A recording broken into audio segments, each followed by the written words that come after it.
that good? No, Jake. Move it closer to you. Action. Okay. I'm covered in hairs.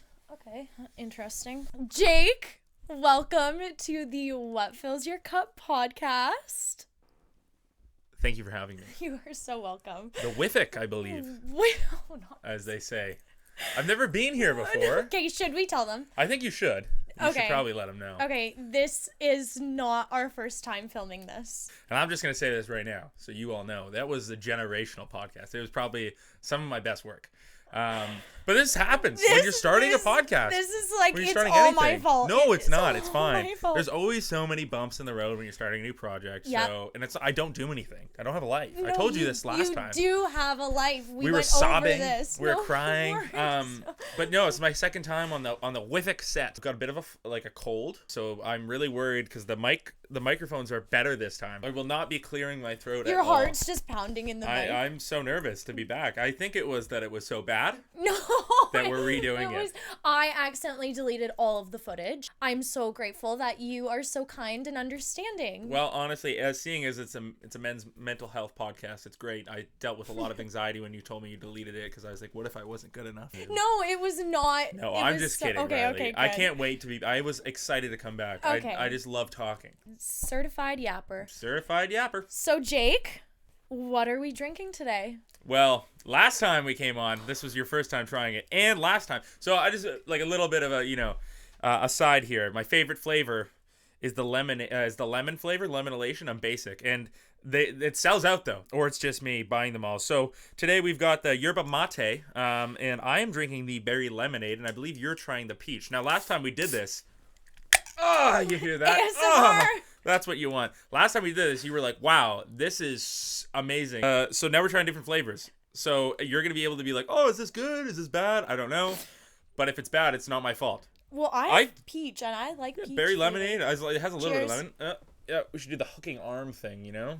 Well, we'd have to really... Yeah, the I do have a microphone crazy thing. wingspan, though. So do I. I like this flavor. Yeah, you know what? Can't complain about this. There's still lemon in it. I throw back about like 12 of those a day. I told you that. So it's like an energy drink, right? Yeah, I don't think they're good for you. Okay, whoa. So now that we got the drink out of the way, let's dive right into it. I would love for you to share a little bit about your upbringing. For those that don't know, you actually have a twin brother. Mm-hmm.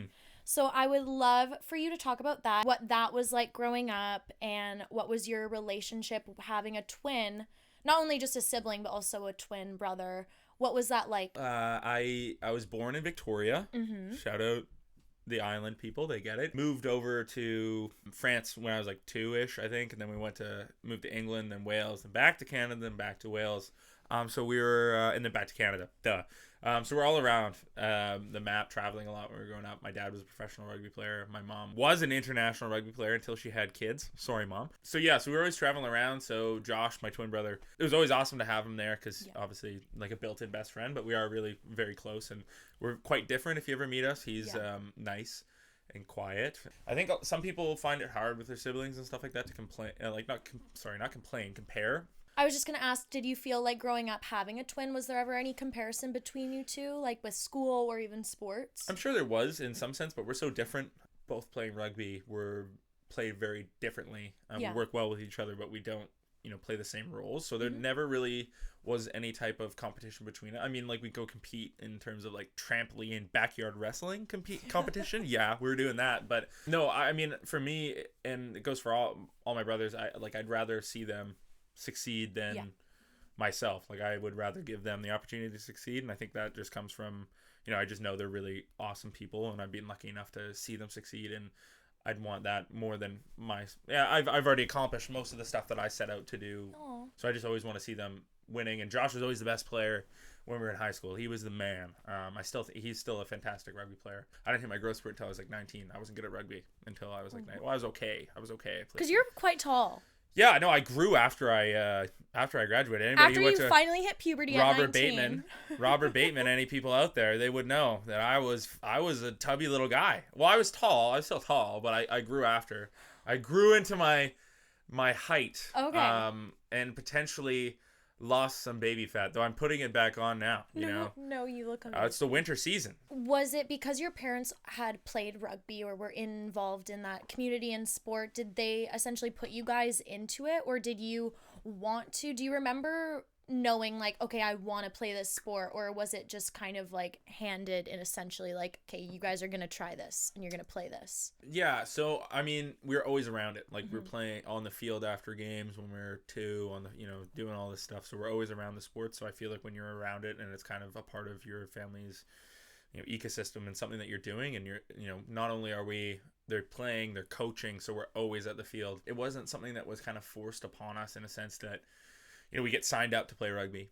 You know, when we didn't want to go or we didn't want to play it, they weren't like, you have to do this. Yeah. My mom always pushed me to play basketball because I really love basketball, and I didn't like rugby. Well, I liked it, but I didn't like it. I felt a lot of pressure, and that wasn't from anybody but myself. I kind of felt like an internal pressure, which kind of probably built into a lot of, you know, maybe some things that I had to deal with mental health wise to kind of fully accept it. But I didn't really love it like that until I was probably 17, 18. It was more of a, okay, I'm actually quite good at this. Maybe this is something I want to pursue. And then I kind of came around to it. Yeah, so they were always really, really good. They didn't force us in, but there was always kind of a little bit of a pressure. And it's interesting that you just touched on the internal pressure that you put on yourself. Growing up, having people that you look up to, especially obviously your parents, play at a high level and they're competing and you're watching that and you're on the field and then feeling like, okay, well, they have set the bar very high.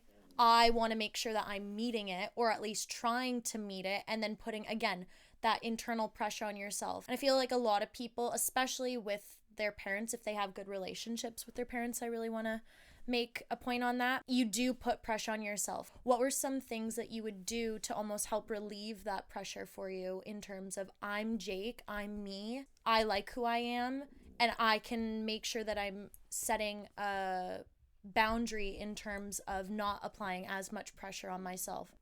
I don't know how it came about, but I think it was just more of like taking the time to discover myself and separate myself from that kind of notion in my head that I had to be really good at this sport because my parents were really, really good at the sport or whatever. And, you know, doing like some counseling when I was younger and some stuff like that, I think I was able to kind of find myself through that. And I think at the end of the day, my mom always pushed on me is that if you're not having fun while you're doing it, really thing. And you put all this pressure on yourself, you're not going to enjoy doing it. When you're not enjoying doing it, you're not going to be good at that sport. Yeah. So it's just trying to understand that if you're not having fun, you know, really, then what's the point? Because it is, at the end of the day, really a recreational thing. As you begin to find yourself, you just can separate you know, family, me, those are two different things, and you know what I do with it doesn't really have anything to do with that. You just said that you were in counseling when you were younger. So would you say through counseling you were able to do some self-discovery through those conversations? So the counseling portion of that is also child of divorce. We're in Divorce Force 5 was a social group that we had with all the kids who were going through divorce when we were a little bit younger. But I'm not laughing at no, it's funny. We used to have a cheer, Divorce Force 5. You know, so I got introduced to our counselor and we did some work through that, and then we did some work separately outside of that group, and then I think we moved on to another counselor. I might be forgetting her name, Miss Perry. Okay. I believe. Like the Slay, Miss Perry. Like Katy Perry. Oh, whoa. Because I'm a firework. You are a firework. But through that stuff, I think that was kind of a way to kind of find those tools. I was always a very angry child, especially when I played sports. Using like red cards all the time for like kicking dudes in mini rugby. I was like 12, like, ah! I kind of figured that out as I grew up, and I think it all just came from maybe taking some pressure off myself. I want to talk about back to rugby, because that is a big part of your life, and it still to this day is a very big part of your life.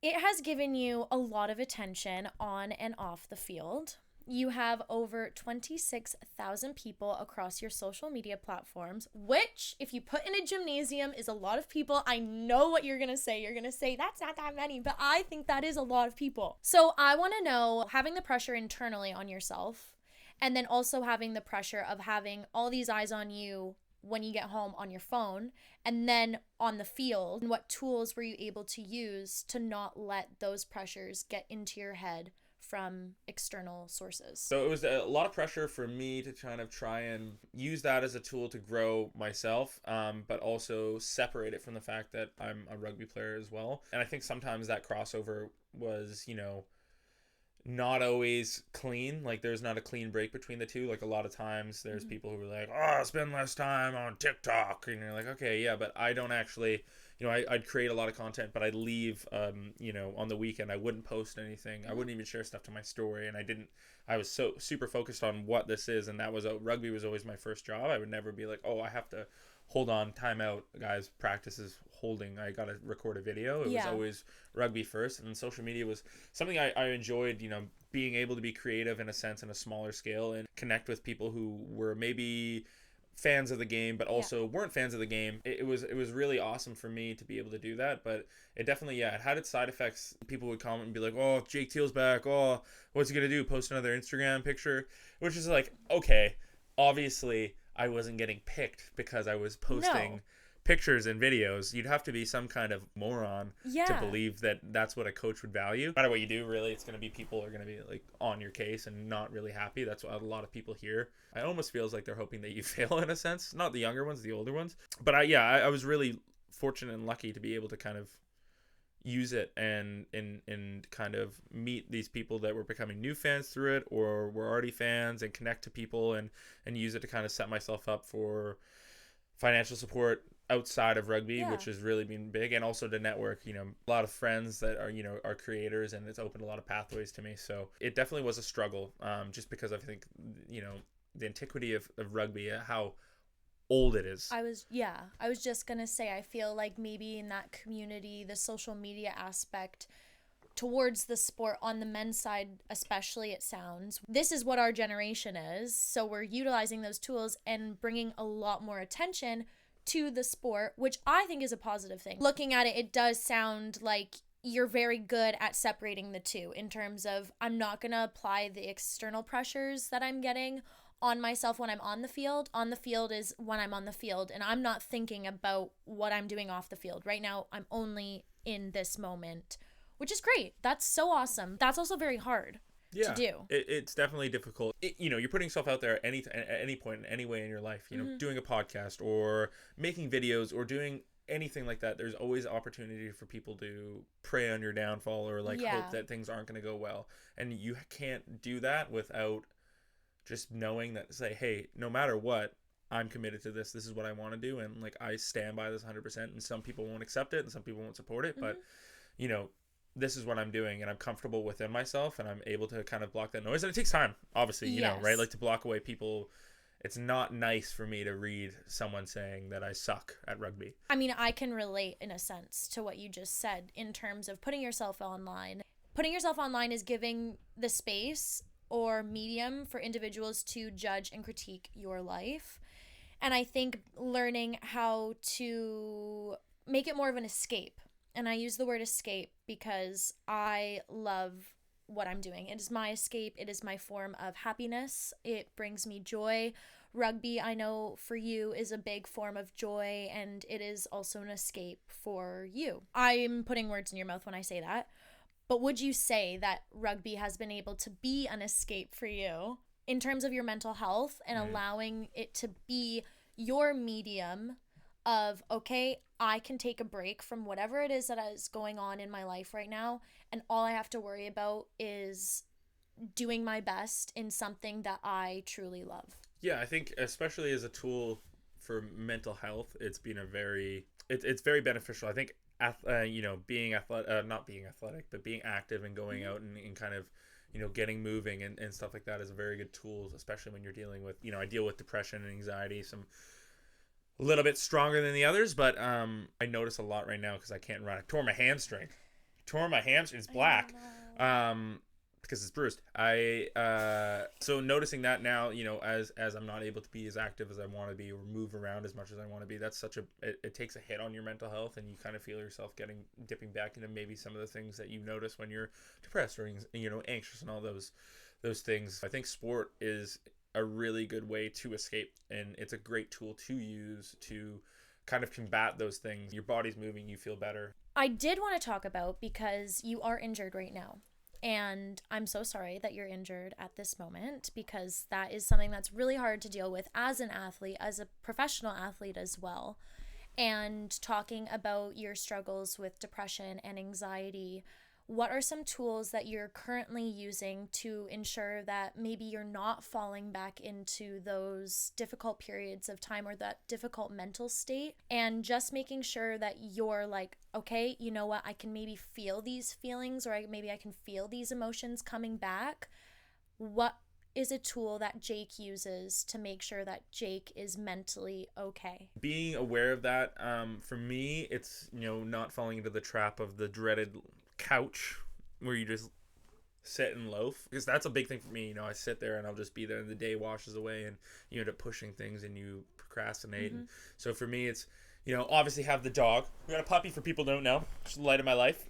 Sorry, Piper. She's the light of my life. Penny is the light of my life. She's awesome. Penny. She's a little shitbag right now, but we go on lots of walks because I can kind of walk still, which is great. I try and hang out with friends. I connect a lot of just check-ins with people to try and stay somewhat, on top of it. And I force myself to leave the house, which, and I think in the past I would just probably sit in a dark room when I'm dealing with certain things, and you just sit there and you kind of waste away, and you feel sorry for yourself, which is fine, and that happens. Totally. And it's totally a natural thing to feel like. But for me, it's trying to dig myself out of those holes, and before it even happens.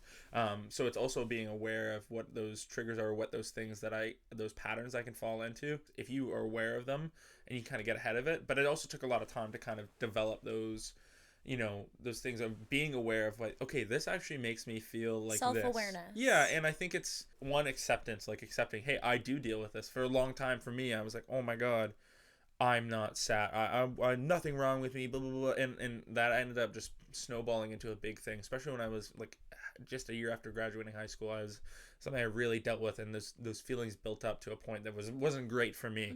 And it took me addressing that, and a lot of the time it's being like, okay, I actually do deal with this, and accepting that's okay is a big step towards it. And then just finding out, this doesn't make me feel great. Now, how do I fill that cup in a different way? So it's just like staying on top of those things and getting ahead of it, and just being aware, and also not being afraid if I do feel myself going there, to reach out to people that I know can help me or care.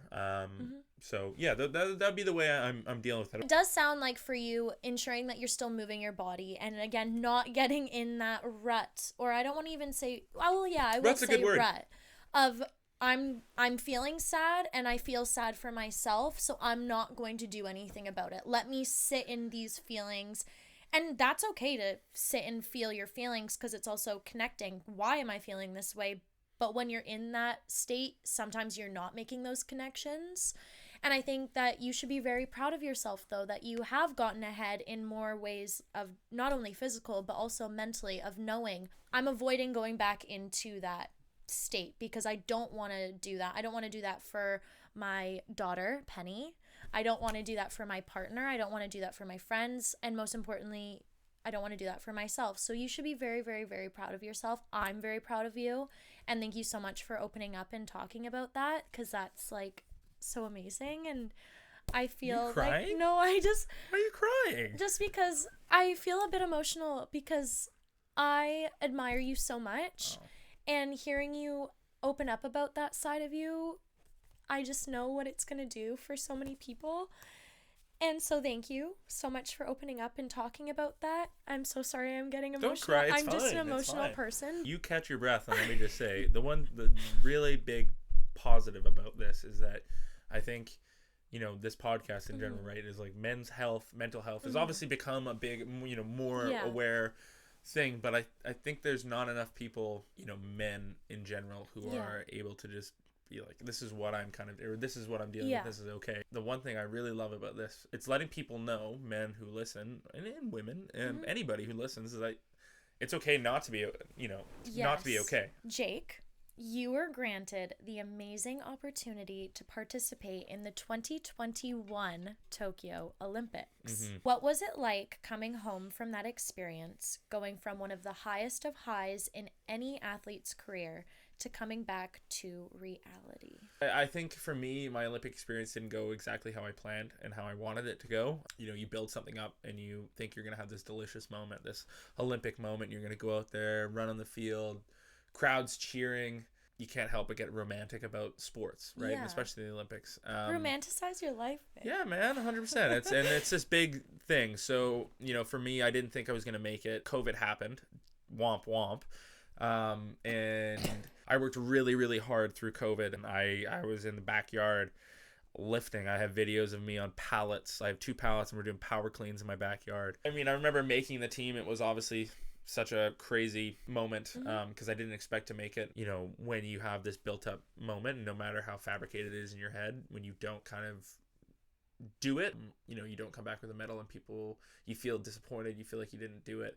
And I think the hardest thing for me was kind of just realizing, like, well, what am I now? Like, what am I doing now? What is this whole purpose? I went right back into playing because I think I also didn't want to deal with maybe like asking those questions of like, what should I do next? Yeah. It was definitely a struggle coming back. I mean, you expect it to be, you should be on cloud 9, but it really isn't that way, which is kind of odd. Navigating those struggles and also making it relatable, where there's some individuals that play a sport for their whole lives, and then let's say university happens, or after high school you don't make a team, or you don't make it to that university level. To some degree it's relatively similar, and I think understanding, or at least navigating, okay, who am I without that sport? What is some advice you would give someone that is going through the who am I stage of navigating who they are as an individual, and not, I'm using you as an example, Jake the rugby player? Yeah,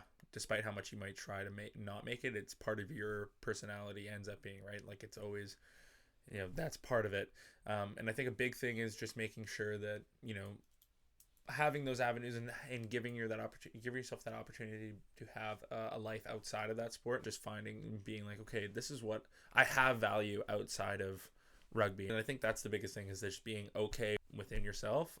And something I still struggle with to this day. I think everyone to some extent or degree struggles in that department. I think that's inevitable as the human experience. Every single day I have something to work on, and that's awesome. That's what makes us all individuals. That's what makes us all human beings. If we were all programmed the same way, this world would be a really boring one. Understanding your individuality is something that is really fun to explore, and something that's really fulfilling. Also understanding and seeing that you've learned, like, okay, well, Jake also likes this and this and this, and I also do this and this and this, is a really awesome thing. And you should be really proud of yourself for finding those things and tools and leisures and all the things that you love to do outside of something that's such a big part of your life. So congratulations. So we're almost done. We're going to wrap it up soon. Oh my God. If you were to give someone advice on one thing that has assisted you and you think that everyone should try at least once in their life, what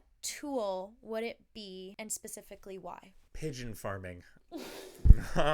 Once in your life, you should just take yourself out of the comfort zone and try something. Even if there's one opportunity in your life where like, man, you gotta just try. You can't hold yourself down. Circle that back into coming over here and moving here. Yep. I'm leaving my family on the island. I'm very close to my family. I have all these connections that I've built up over the 7-8 years that I lived here. I live there. Obviously having the support of Piper and people around me is helped me get through. Take a chance and take that opportunity, especially if your heart's pulling for it. Don't let people talk you down, because that's what you should do. Yeah. Follow through and commit to something and try it, because most of the time it pays off, especially if that's what you really want to do. Don't let the fear of others stop you from doing what you want to do. Yeah, that's so much better put. Jake, thank you so very much for coming and being the first guest on the WFYC podcast. Second guest, technically, because I've been here twice.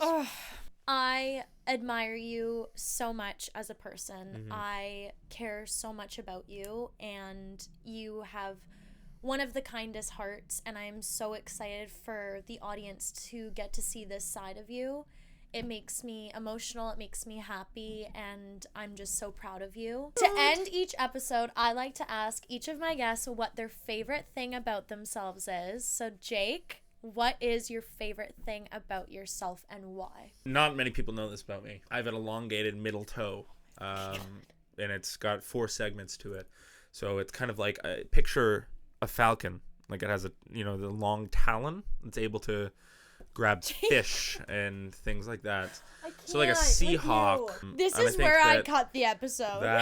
That is something that I am very proud of. Yeah, so besides my elongated middle toe that I just spoke about, my ability to grow in the last little bit, again, not my middle toe. This is where it is, just so we don't cut this out. My ability to grow and develop as a human being, I think, is, and as a person, not just a human being, but a person, is being something that I'm really, really proud of. It's quite easy to get somewhere and be like, oh, I went to the Olympics, oh, I'm really perfect, but like realizing that I'm not a finished product and that I'm really eager to grow, is something that I'm really proud of, and it's something that I know I'll continue to do and kind of strive for the rest of my life. So that's something that I love about myself, besides the elongated middle toe like a falcon. I love that about you too, and I love that answer. The falcon part? Just gonna have to use it. I'm not gonna scrap it. I have to keep it in. Jake, thank you again so much for coming today. It means so much to me, and I'm so excited for everyone to get to meet you. Before we sign out, don't forget to subscribe to the What Fills Your Cup podcast here on YouTube. And if you haven't heard it today, I love you, and don't forget to tell someone that you love them, because you never know who needs it a little extra. Bye, everyone. That tatted on my body. No. Whiff it.